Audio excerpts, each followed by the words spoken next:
So, good morning, everyone. Good morning, ma'am. Good morning. Now, today we are Good going. morning, ma'am. Good morning. Good morning. Today we are going to again continue our class with the recall what we have understood in this lesson number 5 yesterday, working of the institution. Now, in this lesson, we have first seen about the office memorandum. Main thing we have seen is about the office memorandum. The office memorandum explains the policy or decisions of the government issued by the appropriate authority, and that is called as office memorandum. And the Ministry of Personal, Public Grievances, and Pension comprises the Department of Personnel and Training. Now, this ministry comprises the Department of Personnel and Training. That means public grievances means injustice, public injustice, pension. All these are uh, composed in the Department of Personnel and Training. Now, one important policy decision issued by the Government of India, Order of August 30, 1990. What was it? It mentioned that 27% of vacancies of civil posts and services under the government are reserved for whom? Reserved for the third category, SEBC. Yeah, SEBC, that means socially and educationally backward classes. Now, what does this SEBC BC stands for? It stands for socially and educationally backward classes, and another name. It is another name for all those who belong to caste that are considered backward by the government. Then further in this, we have seen that scheduled caste and scheduled tribes were eligible for the benefit of job reservation, and the president in this again we have seen that the president uh, is the head of the state, whereas the prime minister is the head of the government. And in 1979, the head of second backward class commission was BP Mandal. That is why it is called as Mandal Commission, as it was this commission was headed by BP Mandal, and that is why it is called as Mandal Commission.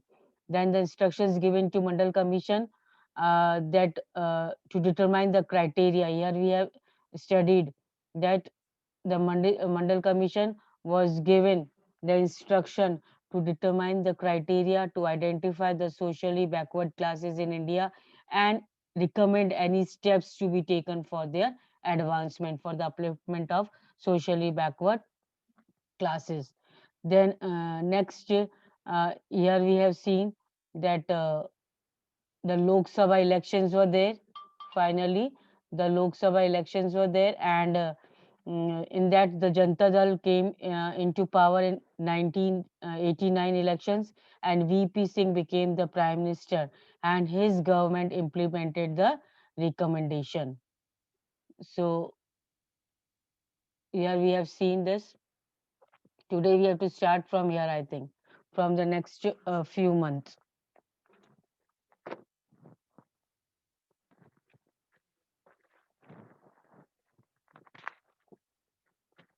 So today we are going to continue with this lesson with this paragraph of page number 81.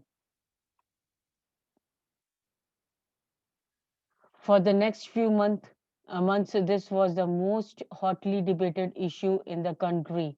That means, what was the issue? The passing of this office memorandum.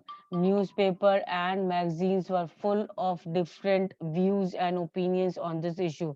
When this office order was passed, the newspaper and magazines were full of uh, this news about this office memorandum. Some were against it, and some were uh, for that. This they were in favor of this office memorandum.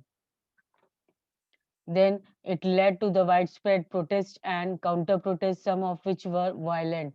Now, this office memorandum, as soon as this was passed, the widespread protest was there. Those who were against of this new decision to be taken by the government, they stood against this,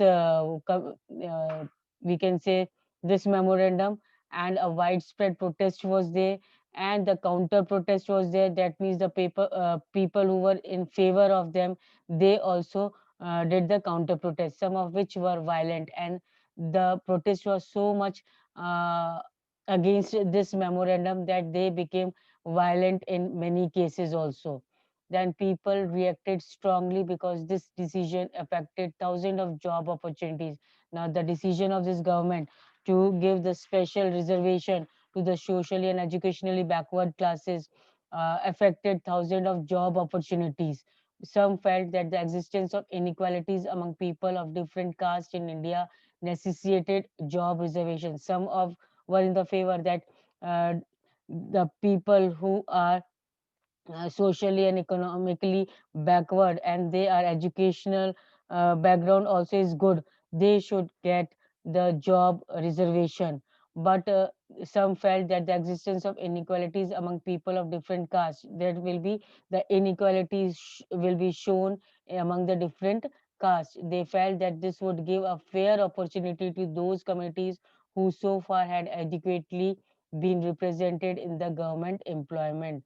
That means those who were in favor of this memorandum, they said that this was a good opportunity for those people, for those communities who were already having the post in the government post, and but they were not so much high, they were not given so much importance in that post, and that is why the reservation means people of socially, economically, and educationally backward classes, they wanted the reservation, but they were not getting till now. Now, others felt that this was unfair as it would deny equality of opportunity to those who did not belong to the backward communities. Now, those who were protesting this memorandum, they denied, they refused that the equality will prevail now, because the importance will be given to socially and educationally backward classes, and they will be only, advancement will be given to them only, and the other classes, other caste will be denied of this opportunity. They would be denied jobs even though they could be more qualified. Now this was the reason why they were protesting against this memorandum, because the other caste people, though they were more qualified, but then also they will be denied jobs, and just because the job opportunities will be reserved for these socially and educationally backward classes. Some felt that this would perpetuate caste feelings and among people and hamper that means some people were of the view that this would affect the caste feelings. Perpetuate means this will affect the caste feelings and among people and hamper national unity, and it would affect the uh, national unity. That means some people were of the view that uh, this memorandum, the passing of this memorandum, will continue to enhance the caste feelings among the people, and this will affect the national unity.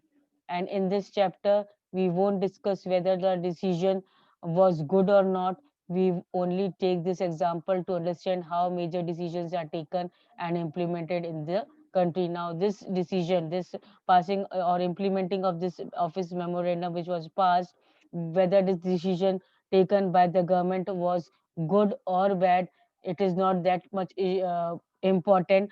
But the importance in this lesson is given that how the major decisions, important decisions are taken, and then they are implemented, they came in, comes into effect, how they come into effect in the country.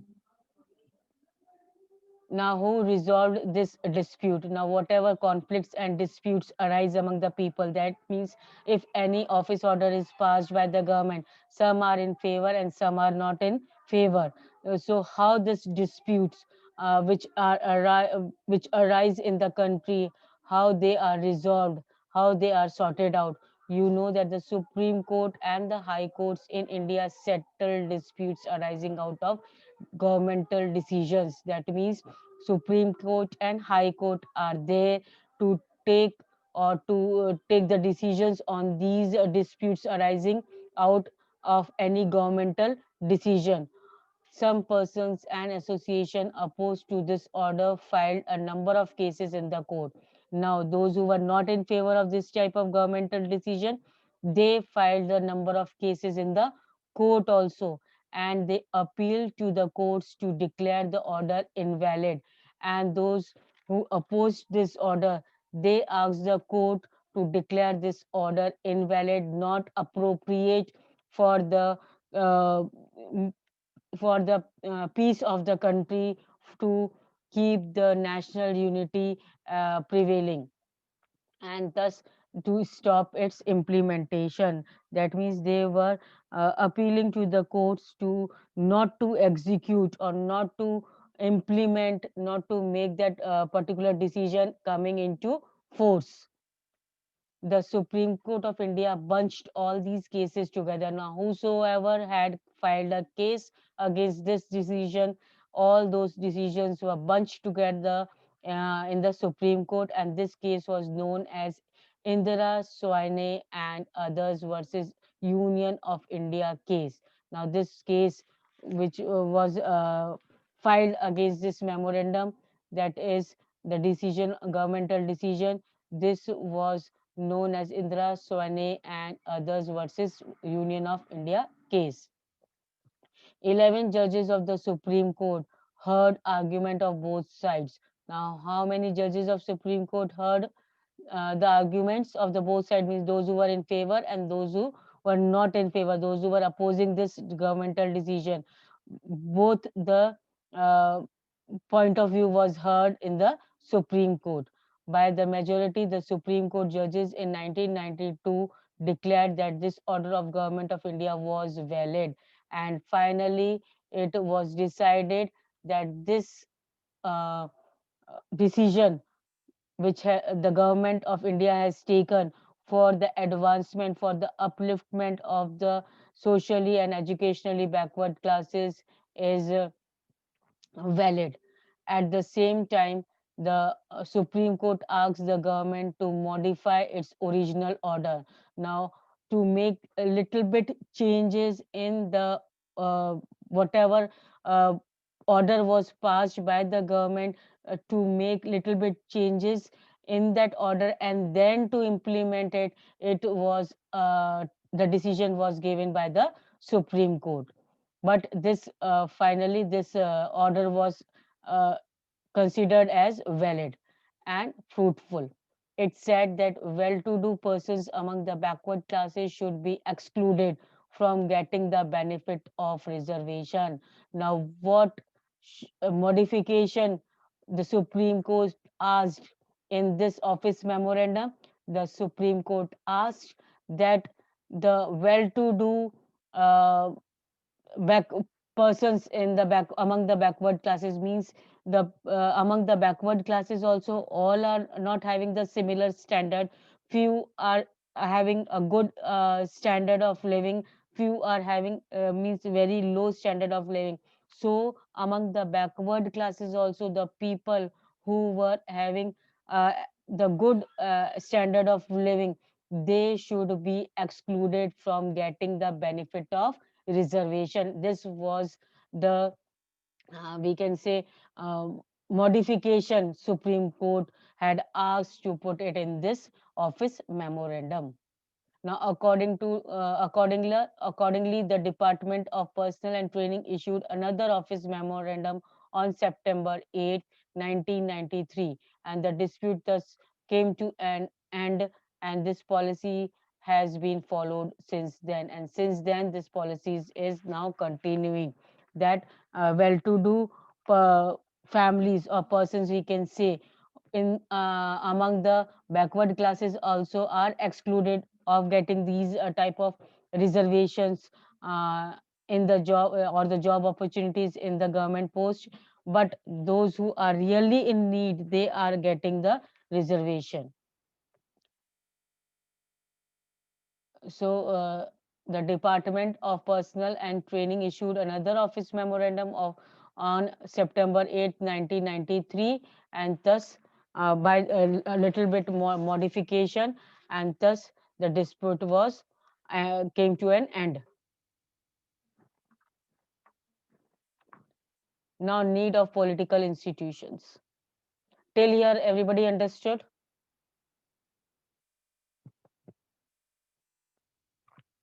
Now, coming to the next topic, need of political institutions. Why is there any need in the political institution? We have seen one example of how the government work. Now, how the government work, you all know that everybody to pass any particular, to take any particular decision, all the important decision makers are involved in that particular decision, and when any law or any office order is passed, it is taken into consideration that it does not hamper, it does not affect the national unity, and if any modification is to be done, the modification is done in that particular order passed by the government, and in that passing of that order, all the decision makers are involved, from president, prime minister, parliament, that is Lok Sabha, Rajya Sabha, and all are involved. Cabinet ministers are all are involved. Now, uh, governor, governing a country involves various such activities. For example, the government was responsible for ensuring now government is responsible for ensuring security to the citizens and providing facilities for the education and health to all. So government is responsible for ensuring security to the citizens. Citizens means those who reside in India, and those who are having the citizenship of India, they all have been ensured security by the government, and they have been provided with different types of facilities, educational facilities and health facilities by the government. And for this, the government collect taxes and spend the money, thus raise the administration, defense and developmental programs. And for this facilities, to provide the facilities to its citizens, to uh, for the security purpose, the government collects the taxes, and then that taxes collected, that is the money collected from the taxes, is spent on the raising the administration, proper taking proper care of the administration, and uh, in the formulation of different programs. It formulates and implements several welfare schemes. So several welfare schemes are also implemented by the government for the uh, for its citizens only. Some people have to take decision on how to go about these activities. Now, others have to implement these decisions. Some persons have to take decisions on how to go about these activities. Means some policies, some programs are implemented for the benefit of the people, for the benefit of the citizens of the country, and how this decisions have to be implemented to come into effect. Another decision, government policies have been implemented, so that to take care that all the people, all the citizens are benefited, and nobody thinks that they are aloof, they have been kept aloof from the government decision. um, whosoever is really in need, the consideration is given to them.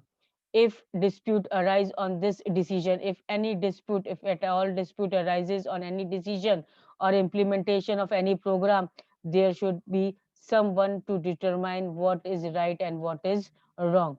Though the decisions taken by the government are in favor of the people only, for the benefit of, for the upliftment of the citizen only, but someone might think that the decision taken by the government is not favorable for their community, then to resolve such type of conflicts, such type of disputes, the authority should be there, who should say what is, who should see to this, that what is right and what is wrong. And it is important that everyone should know who is responsible for doing what.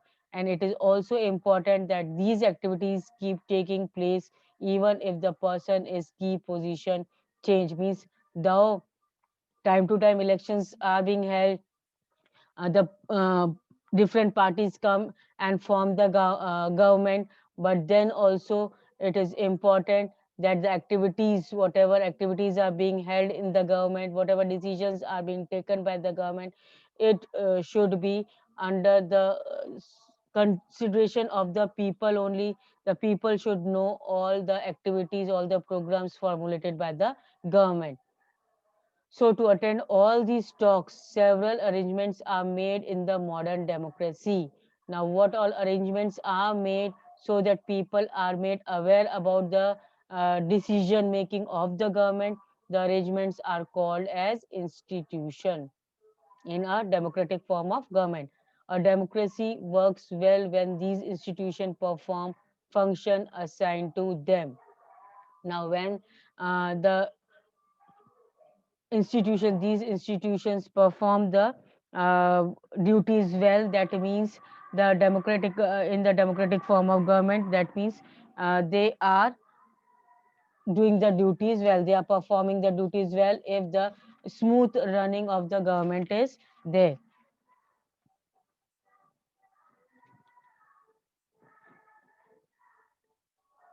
Now the constitution of any country lays down basic rules on the powers and functions of each institution. In the example above, we see several such institutions at work. Now, several institutions we have seen in the smooth working of the government earlier.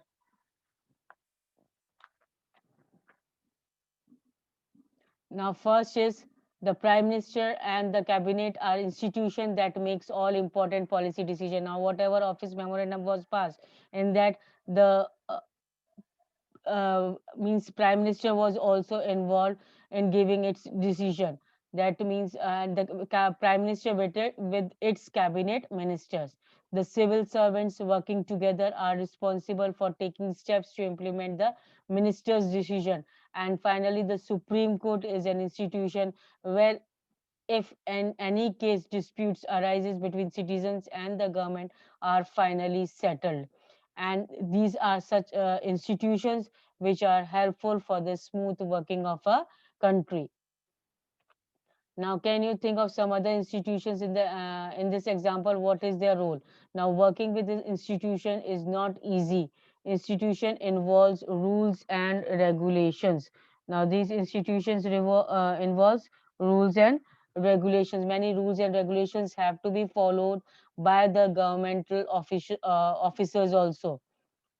This can be bind the hands of the leaders, means if they are not following the rules and regulations, that means they can be uh, they will not be given more importance in the coming election. They might lose their post, and that is why these rules and regulations are very important to bind the hands of the leaders, means to control the leaders. Institutions involve meetings, committees, and routines. This often leads to delays and complications. That means many before passing a uh, particular decision, or before passing a implementing a particular rule or law, many meetings and committees are held before that particular issue is formulated for the citizen, and that leads to the delays and the more and more complications arises. Therefore, dealing with the institutions can be frustrating, and when this dealing it delays the particular decision taken by the government, takes much time, and then it frustrate the public. Frustrate means the public get annoyed, the citizen get annoyed by the decision because it takes too much time. uh, One might feel that it is much better to have one person take all the decision without any rules, procedures, and meeting. That means one thinks that if there will be no rule and regulation, and if only one person will be there, then it will be easy to give the decision on the particular subject, on the particular matter, rather than so many people are involved in giving a particular decision, and that decision takes a lot of time. But that is not the spirit of democracy. But if the decision is taken by one particular person, uh, then it will be not the spirit of democracy, because some of the delays and complications introduced by the institution are very useful, because though the particular decision is taking much time, and it is creating much complication, but at last we will see that it will be useful finally for the citizens. They provide an opportunity for the wider set of the people. Now this delayed and complication will provide the opportunity to the wider set of people to be consulted in any decision. Means to take any decision, more and more people are involved, and the assurity of more and more people are being taken, that if in case any problem arises, means first of all, first and foremost thing, such time, much time is taken to implement a particular decision, will avoid any type of confusion, any type of complication, any type of protest. And that is why it is important that more and more people should be involved to give any type of particular decision. Now institutions make it difficult to have good decision taken very quickly. So if a good decision is taken, then it will definitely take its time, because many people assurance is needed to pass or to take that good decision. But they also make it equally difficult to rush through a bad decision. That is why democratic government insists on institutions. That means each and every institution is involved in taking a particular decision, so that at last, whatever conclusion, whatever result is obtained by taking that decision, it is beneficial, fruitful for the citizens as well as for the country. I think that much is understood by all. Tomorrow we are going to continue with this next topic, parliament. Today I end up here only. If any doubt, you can ask me on WhatsApp.